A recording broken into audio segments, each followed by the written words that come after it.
Zubaidah binti Ja'far nama aslinya adalah Amatul Aziz binti Ja'far bin Abi Ja'far al-Mansyur. Julukannya adalah Zubaidah yang didapat dari sang kakek, karena kulitnya yang putih bersih dan sifatnya yang lembut. Ia seorang perempuan dari golongan Bani Abbas dan berpemikiran cemerlang. Beliau adalah istri dari Khalifah Abbasiyah yaitu Harun ar-Rasyid pada tahun 700 Masehi. Dari hasil pernikahannya, lahirlah seorang anak yang bernama Muhammad bin Harun al-Amin. Ia menikah dengan Harun ar-Rasyid pada zaman pemerintahan Al-Mahdi pada tahun 165 Hijriah. Panggilan Zubaidah diberikan sang kakek karena kulitnya putih bersih dan sikapnya yang lembut. Kegigihan dan kejeniusannya memancarkan karisma tersendiri di antara para wanita Arab. Tak heran beliau dihormati dan disegani. Karena ia piawai menggubah syair dan gurindam, tak jarang ia berdebat dengan para lekaki dalam bidang ekonomi dan kesenian. Bahkan, saking cintanya pada suaminya, ia tak hanya mendampingi saat kegiatan kerajaan, acap kali sang suami meminta pendapat istrinya.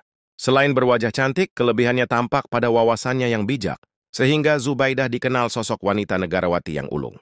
Ia mempunyai pengaruh besar di bidang ekonomi dan ilmu pengetahuan di kalangan komunitas Arab. Bahkan ia melantik putranya Al-Amin untuk meneruskan tongkat estafet kerajaan setelah Harun al-Rasyid wafat. Saat mendampingi suaminya, ia dikenal boros di bidang pembangunan dan pengembangan tata letak kota. Zubaidah mengadakan renovasi jalan di Baghdad sampai ke Makkah untuk mempermudah jamaah haji. Di sepanjang jalan itu, dibangun penginapan, pemandian, dan perusahaan industrial. Di samping itu, ia juga membangun masjid yang saat ini diberi nama Masjid Zubaidah Ummi Ja'far. Kedermawanannya juga dibuktikan saat melakukan proyek air minum di Makkah.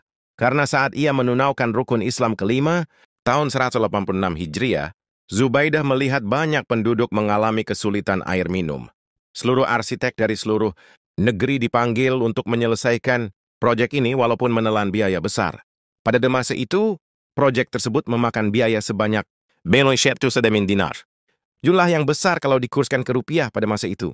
Sumber air yang diambil dari mata air pegunungan, terutama berasal dari Gunung Hunain yang kemudian disalurkan lewat pipa yang menembus Makkah. Air tersebut bisa diminum oleh jamaah haji yang sedang kehausan. Selain itu, bakat seni yang dimilikinya ia tuangkan dalam untaian puisi yang dikuatkan dalam pegelaran kesenian. Tak jarang Zubaidah mengirimkan surat kepada Sultan dalam bait-bait indah. Dukungannya sangat besar untuk mencari kader atau regenerasi di bidang seni dan keilmuan.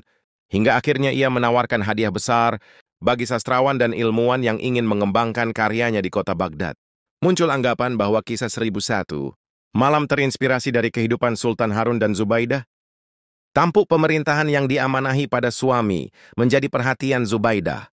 Terkadang Sultan meminta pertimbangan pada permaisuri dalam mengambil keputusan, alasannya karena keputusan selalu tepat. Pada suatu hari, terjadi perdebatan antara Harun al-Rasyid dengan Zubaidah. Yang diperdebatkan adalah siapa yang akan menggantikan posisi raja setelah wafat. Zubaidah bersikeras mencalonkan Al-Amin sebagai penggantinya. Apalagi secara usia, Al-Amin lebih tua daripada Al-Ma'mun. Sedangkan Sultan mencalonkan Al-Ma'mun putra dari seorang ibu dayang yang bernama Marajil. Namun ibunya wafat saat masih dalam keadaan nifas setelah melahirkan Al-Ma'mun. Pada perdebatan itu, kedua anak tersebut diuji dalam tata cara beretika.